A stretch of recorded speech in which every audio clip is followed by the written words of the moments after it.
देवासुर संग्राम हुआ, देवताओं का दैत्यों का युद्ध हुआ। इंद्र से बृहस्पति गुरु ने कहा कि पृथ्वी पर मुचकुंद राजा है, उनकी सहायता लो आप, तो तुम दैत्यों पे विजय प्राप्त कर सकते हो। इंद्र आए, मुचकुंद राजा को सहायता के लिए कहा और वो युद्ध करने के लिए गए। इसी प्रकार दशरथ जी भी गए थे देवताओं की तरफ से युद्ध करने के लिए।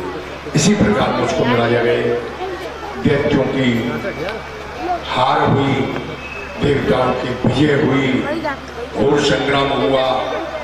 दैत्य और देवताओं का जब विजय हो गई देवताओं की, सब देवताओं ने कहा कि आपकी कारण विजय हुई है, मुचकुंद राजा आप वरदान मांगो, खुशी मांगो। उनका इस समय मुझसे कोई कुछ मत कहो, मैं थक गया हूँ, इतना युद्ध किया है, मैं सोना चाहता हूँ, आराम करना चाहता हूँ। तो एक गुफा बता दी, इसमें आप आराम करिए, सोइए।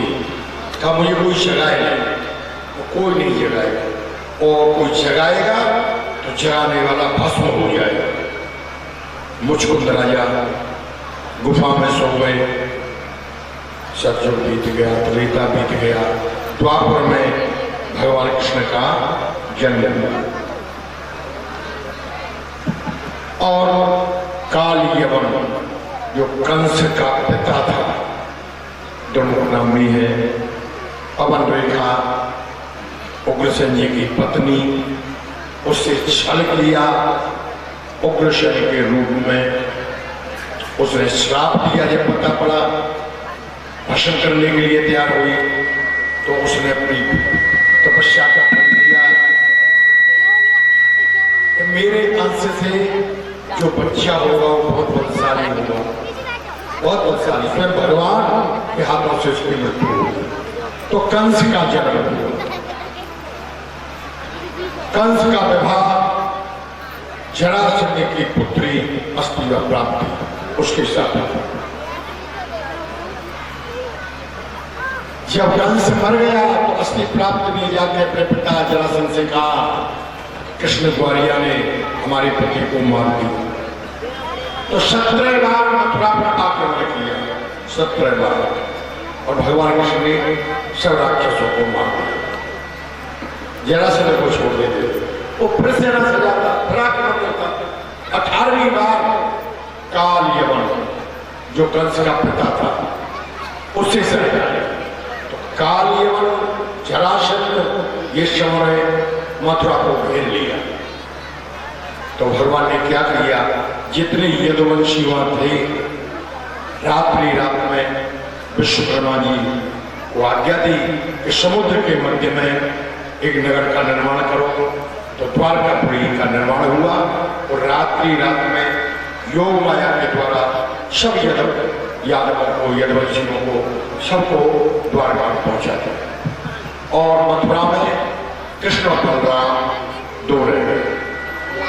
बलराम से कहा भैया काल यवन है, इसको वरदान लगा हुआ है कि किसी के हाथ से मरेगा नहीं, ऐसा करो तुम जरासंध को ले जाओ ललकार के और काल यवन को मैं ले जाता हूं। तो दोनों भाई युद्ध के लिए आते हैं।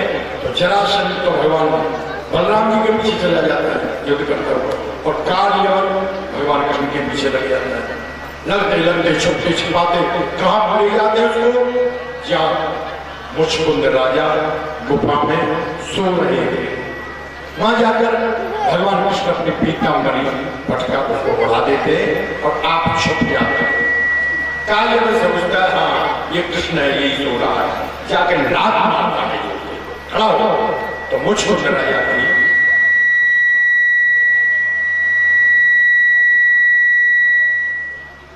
मुचकुंद राजा के नेत्र खुल जाते हैं और अग्नि निकलती है और काल यवन भस्म हो जाता है। और प्रकाश देखिए, मुचकुंद कहता है इतना प्रकाश कहां से? तो भगवान स्वयं प्रकट हो जाते हैं, चरण में बताया कौन है कि मैं कृष्ण हूं।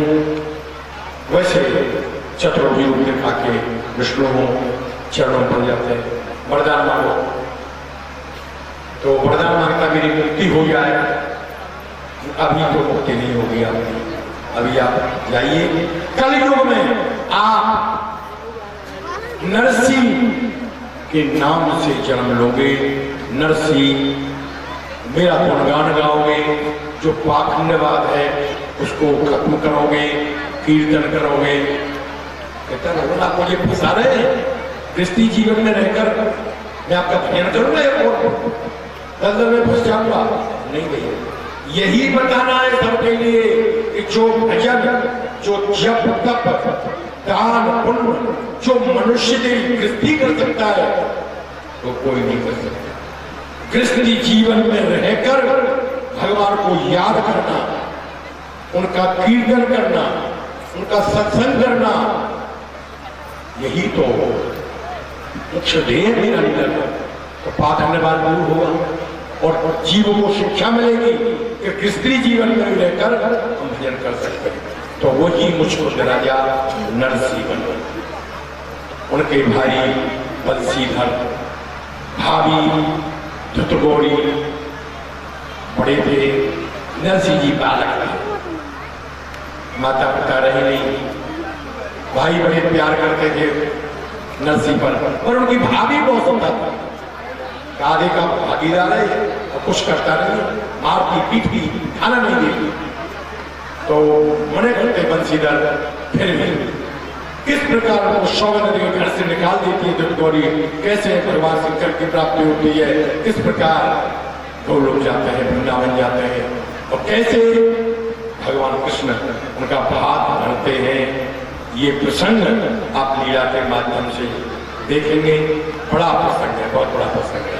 लीला प्रारंभ हुई है सीधे, अब रास लीला में आएगा। बंसीधर नरसी जी के भाई व उनकी भाभी धुतगौरी बैठे हुए हैं। यहाँ से लीला प्रारंभ हुई है। प्रसंग बहुत बड़ा है, फिर भी अब जल्दी जल्दी इतना हो जाएगा करें।